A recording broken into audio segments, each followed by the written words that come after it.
Hey, we're going to give this another shot, posting videos to YouTube and talking about what we need to talk about in terms of P&Z Publications and presentations. And I have with me the American Classic, Barry Claywell.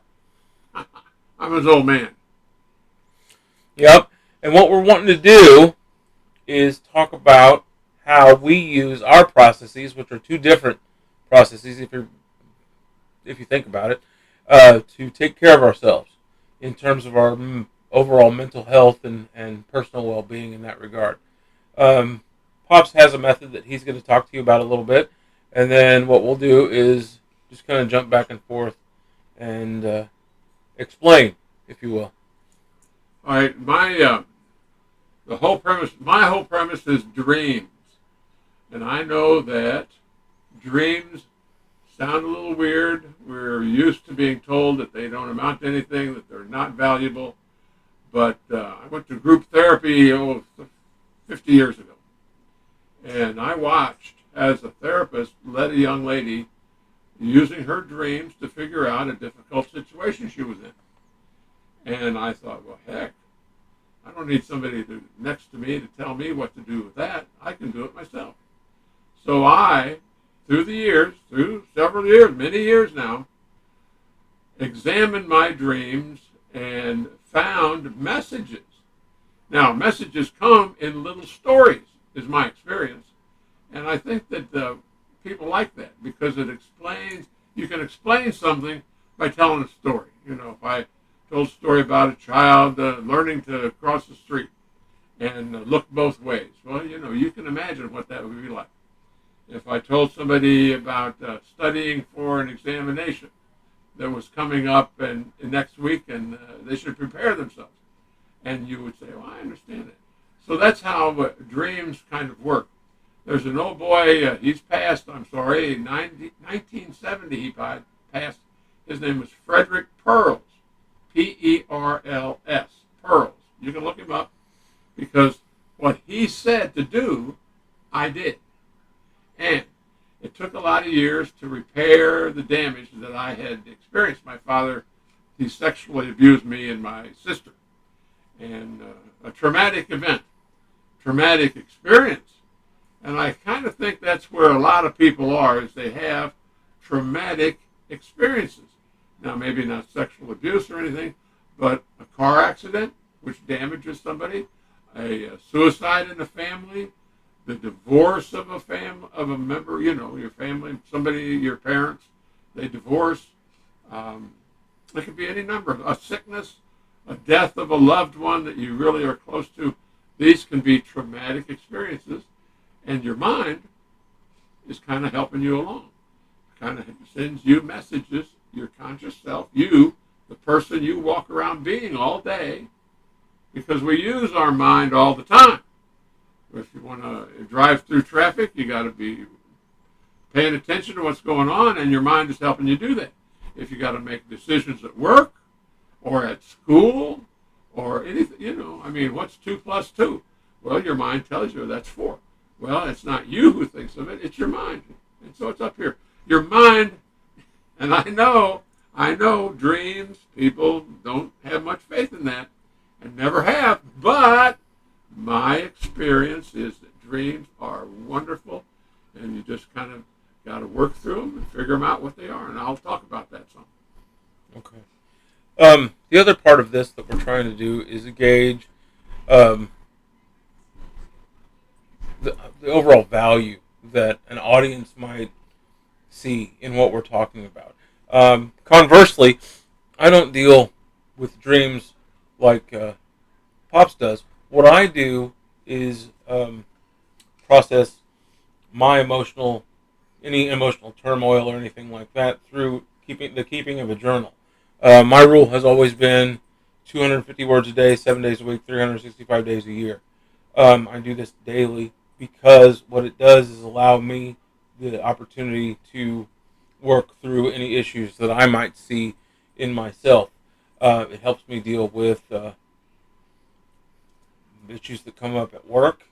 If I'm dealing with in a working capacity, I'm part of a social services unit, if you will, and I hear a lot of dark stories, a lot of upsetting things. I deal with a lot of situations that may be uncomfortable to the average person, which, of course, I'm one. I'm an average person. And so, in order to process some of these emotions and some of these um, dealings with, if you will, um, I write. And I've done that since I was in high school. Part of the reason that that came about as well is, like Pops was saying, in order to deal with difficulty that you have, you create a coping mechanism. You know, his was going to that group therapy session and learning about Fritz Perls and learning how to process his dreams. I got the idea to write in a journal and then subsequently turn that into art, like poetry or essays or whatever, from a high school English teacher, followed by several other writers that I found, excuse me, that were doing things in a way that I wanted to do them. And so, what this does for me is help me understand that we're all in this together. We're all doing the same thing. Everybody's got some baggage that they're trying to unload, stuff that they're trying to unpack.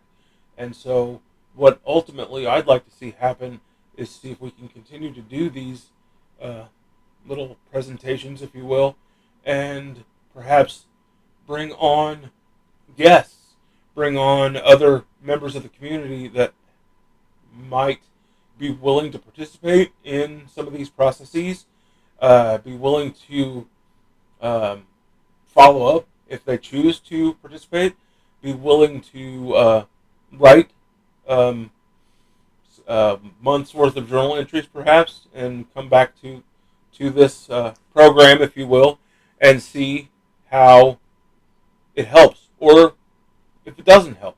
We're just trying to figure out how we can best serve you, an audience, and see how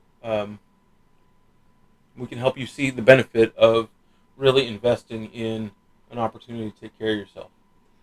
That's the issue, taking care of yourself. And I personally, um, I think mental health, good mental health, is the most valuable thing we have. Because if you have any kind of doubts or fears that you are carrying around, then they can inhibit you. They can influence your behavior in not a positive way.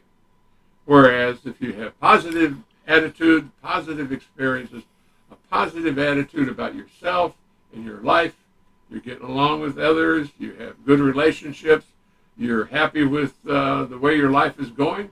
But on the other hand, if you're not happy with the way your life's going, which is what I experienced, I was all over the board. I didn't know what the heck I was going to do next.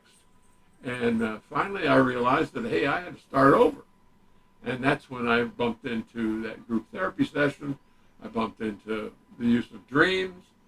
I learned how to do it. And it made a big difference in my life. So the goal is, and my goal with my son and I would be to encourage good mental health. And that journaling he talks about is a plus for sure, because the things I've been thinking about it is that if you are unhappy with a job, you're something at work, well then you can get your journal out, get a notebook, get a binder, and there it is. You got a blank page. What's the problem at work? Well, there's a coworker that's doing this, that, and the other. Ah, okay. Well, what are you going to do about it? Well, what can I do about it? Yeah. And you're the guy or the girl that knows the answer or can figure it out. Right. There isn't nobody can come in and say, aha, Sam, Bob, here's your problem. And here's what you've got to do. No, it doesn't work that way. Right. Ultimately, I think what we're getting at is nobody knows you as well as you know you. And this is a way from both perspectives, his and mine, to get to know yourself better. to get to be able to process the way that you think and the way that you feel and the way that you understand the world and your place in it in a way that makes sense to you, in a way that you are able to clarify just for you. We in no way, I'm not, I don't want to speak for him, but we in no way are saying that we know things that you don't know. We've just had experiences that you may or may not have had, and subsequently we've got these tools. Are they coping mechanisms? Are they survival skills? Are they uh, complete nonsense? It's sort of up for interpretation. You know, we're just doing the best we can with what we have, Yeah. and that's all that anybody can do, really. Yeah. So, Yeah. You find a tool that works for you. right. This dream business. I mean, it sounds silly as it can be, but I've written a book about it even. So it's called Dream Therapy, and it's not much of a book, but it's 35, 40 pages of here's how it works. Here's some of the examples here's some examples of my experience with dreams. And it turns out to be positive encouragements. That's what you get from your mind, who's you inside. You and your mind have been together since the beginning, and that's the mind's job, is to help you. And it works in the same way with journaling. You're going to write, well, where's the information coming from? It's coming from your mind in your head, and it means well. It means well. It's encouraging. Mm-hmm. It's not discouraging. Nobody calls you dumb. Nobody says, "Oh, you're stupid." No, it's you talking to you, be it with dreams or with journals, Right. and it's you talking to you and encouraging you. And that's what I think a lot of people don't get. Golly, think about it from youth. You've been told what to do, and most of the time you're told when you're wrong. Right. They don't tell you when you're right and when you're wonderful and when you did exactly the right thing and you were the best kid in the world. No, they tell you that screwed up and you tore your pants or you dirtied your shoes or you broke a window or some darn thing. And yes, so we kind of grew up in being told and we learned that we could always do better, always do better, always do more. Well, this is an encouraging word from you to you. Sometimes we get tangled up also in some negative self-talk. I know I do. Uh-huh. That's part of it. So, Pops Yeah. is saying that you're always supposed to encourage you. Well, that doesn't always happen, Uh-huh. and that's part of what I'm talking about when I'm talking about the journal. Because he's mentioned his book, I will mention mine as well. In 2015, I know it's been a while, but I published a book of essays and poetry and little short journal entry stuff called Gray Spaces, Demolitions and Other St. Joe Uprisings. It is available on lulu.com. You can type in my last name, Claywell, that's CLAYWELL, in their search bar, and you'd be able to find it. I think it's $10. That being said, what you'll note, at least in my work, is that there's a lot of upset. There's a lot of I don't necessarily feel the best right now. I'm not necessarily in the best headspace. But ultimately, where I land is, oh, I got that out. Oh, I said this instead of saying that I'm no good or that today sucked or it didn't work out the way that I wanted it to do. I learn essentially by writing that if it didn't work out the way that I wanted it to, there was a lesson in there. There was something else that came to light that I wasn't aware of. And that's where the publication of the book became a benefit to not only myself, but to hopefully an audience, whomever it reaches, simply because I don't write like Emily Dickinson. I don't write like Robert Frost. I write like me. And that's good because it's not for you necessarily in the beginning. It's for me. It's got to be mine first, and then I'll share it with you. And then if you see any benefit to it, or if it speaks to you in any way, then amen, we win. Subsequently, one of the things you learn, like Pops is saying with the dream work stuff, is that you can do it too. ultimately that's what it boils down to. Anything that we're talking about, anything that we've said in this moment, you can also accomplish. Easy. Yeah. You are your best friend, and you encourage you. And journaling, right? It's not like a diary. I've always thought that people get it confused. They think journaling is keeping a diary, like what was the weather today. No.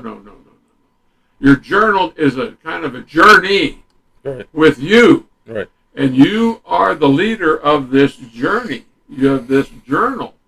And so you write, I had a miserable day today. Well, what was bad about it? Well, that guy, he was driving ahead of me and he stopped all of a sudden and scared me. All that sort of thing is you talking to you, encouraging you to be a happy, glad you're alive person. And dreams, I have to laugh myself because we have forever. What old Pearls did, that rascal, we've been looking at dreams from the outside. Like, what in the world does a dream with a staircase mean in it? Or what does a dream with a tree blowing in the wind mean? Well, his idea was to go inside the dream. Go in the dream and you act out the parts. You be the tree that's flying around in the storm. You be the stairway that's going up. You explain what you're about. You tell you what that symbol means. What is this about? Right. And it's a story. It's the story, just like I talked about, earlier. We like those things. We understand them. And every time you have a dream, they may be weird as they can be. But when you're having the dream, it kind of makes sense. I mean, in some kind of way. Mm-hmm. And so that's what you do. You go inside and you act out the dream. You go right in your living room or wherever, your bedroom, your utility room, wherever. And you kind of step into your dream. You take a little step and you step into your dream and you act it out. And you find out what your mind is telling you to, pay attention here at work. You don't have to be afraid of him. You don't have to be afraid of her. You can be strong, and you're an able person, so have confidence in yourself. Right. That's the kind of message you get. And when you journal, like Jay's talking about, right, that's what you do. You encourage yourself. Or if you're having a problem, you figure it out. Right. Yeah, because like we're talking about, these are different methods, literally, completely different methods, True. But still, it's conversations with yourself. And the joke has always been, you can talk to yourself and you can answer yourself all you want, but if you say, huh, you got a problem. But that's the joke, right? Yeah. You can actually say, huh, all you want, because ultimately it's you talking to you and figuring out just what in the hell you're talking about. Yeah. And it's always positive. I've never had a dream scold me and tell me, well, you dumb cluck, you stupid fool. No, never.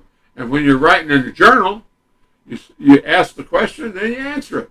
Right. Or you could say, well, I don't know. I got to wait till next week to hear what they say at work. Right. All right, that's fair because you don't know. But as you write for yourself, to yourself, and then like Jay has done, you publish some of that. And here's what I experienced. And that's what my dream book was about. Dream therapy. And it's out there. Rush Printing up in Maryville. Rush Printing has it. And you can order it and they'll mail it to you. So there, it's out there. And I'm encouraging that because I found dreams to be valuable. Sure. Other people don't. They don't care about it. They don't want to try it. They don't believe in it. Fine. But perhaps you do. Perhaps you would have a positive experience looking at your dreams. And what you have is you have a notepad, much like this. You put it beside your bed, in the morning when you wake up, if you had a dream about a horse walking down the street or a car or a tree or whatever, you make a little note and it helps you remember your dream in the morning. And then therefore you have a jumping off place. Right. And and so you I'm in a big building and there's big offices all around me. Okay, but that's enough to act out the dream. Sure. What's this building about? Yeah. What am I doing there? What's this about? And you answer those questions by being in the dream. And I wrote my book, Dream Therapy, and it's just my experience, and I've picked out about 10, 12, 15 different dreams that I think are valuable demonstrations, examples of, and I've added some commentary here and there. Right. And that to encourage others to do what I did, because the result is, instead of being continued to be traumatized by my father, I recovered. I repaired my life. I repaired myself. And in that repair work was done in my mental health. And that's what Jay and I are talking about. Right. Right. Pops has his traumatic experience in his youth. I have nothing similar to that at all. But I was born, as many of you know, but some of you may not, with cerebral palsy. I walk with forearm crutches. As a child of the late 70s, early 80s, that was a very difficult time. Inclusion was not the standard practice in thinking. So I ended up fighting a lot. I ended up meeting a lot of resistance in just my desire to exist as myself. I don't know how else to say that. Plus, I had to recover, or I had to undergo and recover from several different surgeries, and that robs you of pieces of your childhood, because it robs you of summer times and, times to hang out with friends and learn to cultivate those interpersonal relationships. And so there was a time that I wasn't necessarily that good at it. And therein lies my difficulty, if you will. Therein lies the stuff that I struggle with. And so that's where this writing process of mine came into being, came into play, came into a way for me to circumvent, I guess, all the negative thinking that I had and replace it. Because I'll tell you what, who I am now is a far better human being than I was 10 years ago, 15 years ago. Because, you can hold on to a lot of stuff. And when you learn to let it go, when you learn to process through it, it doesn't go away necessarily. You're always going to have a scar, if you will. But it does get better. And I think both of us are a testament to that. Yeah. Yeah. So, with all of this in mind, again, we're just reaching out to see what kind of attention we can garner so that we can ask you to do more of this with us. Yeah. It is not, a mandatory thing. It is certainly not a sales pitch necessarily. It's more of both of us are helpers. Both of us want to help people. We want to encourage other people. We want, sprinkle kindness wherever we go, like the Johnny Appleseeds of positive well-being. Yeah. So, as you've heard me say previously, and when we've tried this before, I appreciate you hanging out with me. I think that this has been a lot of fun. We didn't really put any work into it, but this came off really smooth. So, if you like it, if you like this, if you want more of it, if you'd like to participate, we're going to start talking about that kind of thing. So we're going to make as much noise as we can, as often as we can. It may not be as often as I would like it to be, because everybody's busy. But here we are, and we're doing what we're doing. Claywell's coming at you. All right. All right. Take care. Bye-bye. Grab that mouse. Can you?